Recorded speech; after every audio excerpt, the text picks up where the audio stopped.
But it's one heck of a stretch from a 12-pound bowling ball to a 3,000-pound automobile.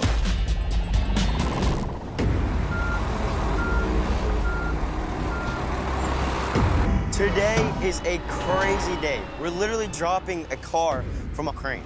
I'm excited. I can't wait. Scaling way up from those elastomer strips, they've sourced a giant bungee, custom made from multiple strips of raw rubber. Given that this rubber has a capacity to stretch 400%, it just keeps going. They've decided that suspending the car from the crane 10 feet off the ground requires a 12-foot-long bungee. With preparations complete, you guys ready? Yes. Here we go. We're driving. Okay. the first step is to carefully fit the car Perfect, right there. into a hefty sling for hoisting. We'll give it a slight lift so we can figure out the center of gravity, but then it's gonna be time to attach the bungee. And that's when it's gonna get epic. Nice. We bring you the sine wave. This is a seriously big-scale experiment, so Adam's unearthed some hardcore hardware. This right here is the famous Mythbusters 10,000-pound quick release. We've been using this thing for almost 15 years. And a calamitous 15 years they've been.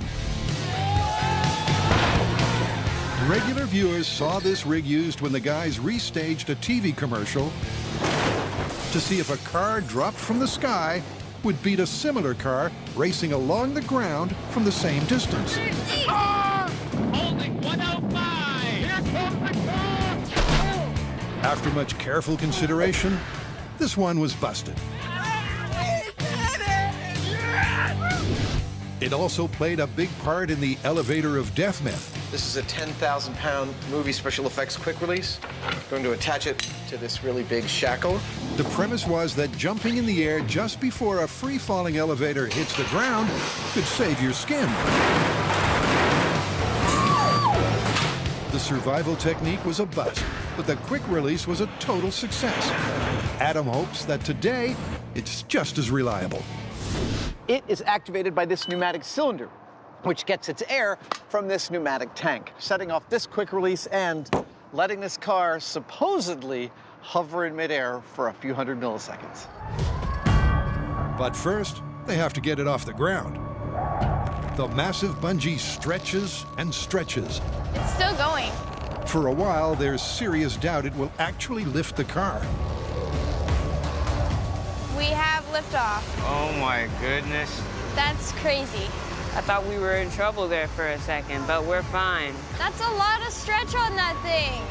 Finally, they're ready to test if a car without added weight can defy gravity. Cannon, arm it. The rig is armed. All right, Jesse. Gravity-defying car with bungee in 3, 2, 1. That was pretty cool. That was awesome. Oh my goodness. But I don't think that levitated. You don't think at all? We'll have to look at the high speed, I guess, but I didn't really see anything the first time. Couldn't see a darn thing either. the car's a write-off.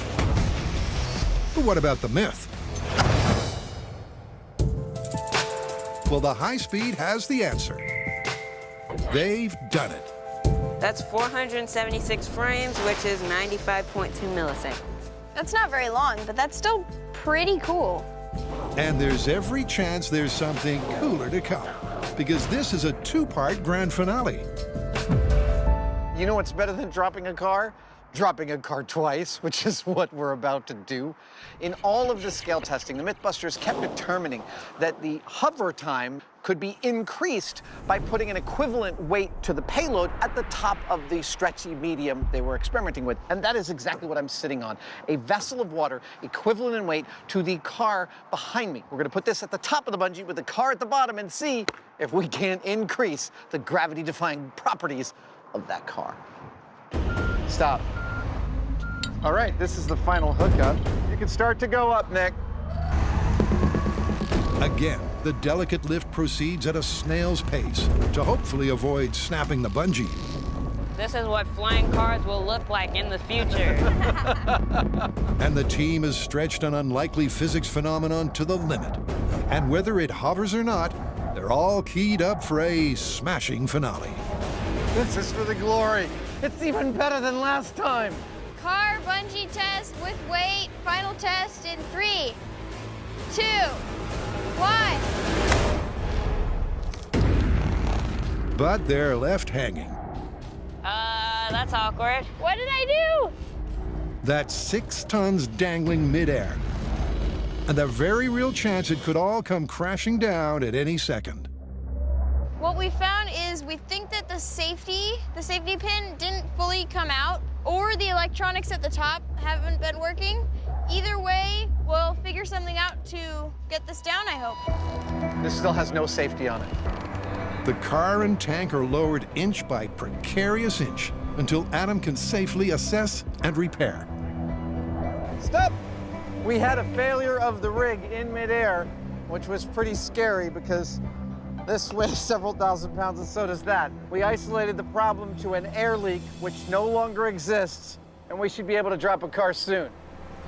With the fault found and rectified, All right, Nick, up just a little bit. the double load is once again lifted into position. That looks lovely. All right, guys, are you ready? Yes. Oh, all right, cannon, arm. Commence primary ignition. Allie, call it in. Bungee test with 2 weights. Final test in 3, 2, 1.